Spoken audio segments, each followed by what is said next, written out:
హోలీ సంబరాలు ఘనంగా జరుపుకునేందుకు ప్రజలంతా సిద్ధమవుతున్నారు. కొన్ని ప్రాంతాల్లో ఇప్పటికే హోలీ వేడుకలు ప్రారంభమయ్యాయి. అయితే చంద్రగ్రహణం కూడా పండుగ సందర్భంలోనే రావడంతో కొన్ని జాగ్రత్తలు అవసరమని జ్యోతిష్య పండితులు చెబుతున్నారు.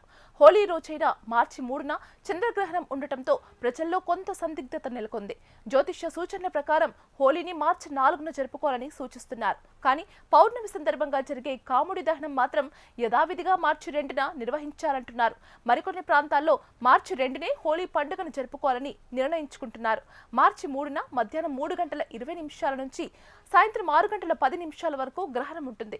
ఈ సమయంలో సూతక కాలంగా భావించి ప్రత్యేక జాగ్రత్తలు తీసుకోవాలని జ్యోతిష్య పండితులు సూచిస్తున్నారు. గ్రహణ సమయంలో మంత్రజపం, దేవుని స్తోత్రాలు పఠనం చేయడం శ్రేయస్కరం. అయితే తినడం, బయటకు తిరగడం, చంద్ర కిరణాలు నేరుగా పడేలా ఉండడం వంటివి నివారించాలని సూచిస్తున్నారు. గ్రహణం ముగిసిన తర్వాత శుద్ధి స్నానం అంటే విడుపు స్నానం చేసి గ్రహణ శాంతి దానాలు, పరిహారాలు చేయడం ఆనవాయితీ. అలాగే ఫిబ్రవరి 24 నుంచి మార్చి 3 వరకు ఉన్న 8 రోజులను హోలాష్టకంగా పరిగణిస్తారు. ఈ కాలంలో శుభకార్యాలు నివారించడం మంచిదని భావిస్తారు. గొడవలు, వాగ్వాదాలకు దూరంగా ఉంచాలి. కొత్త పనులు ప్రారంభించడం, ఇల్లు లేదా బంగారం కొనడం, వ్యాపారాలు మొదలు పెట్టడం వంటి కార్యక్రమాలు వాయిదా వేసుకోవడం మంచిదని సూచిస్తారు.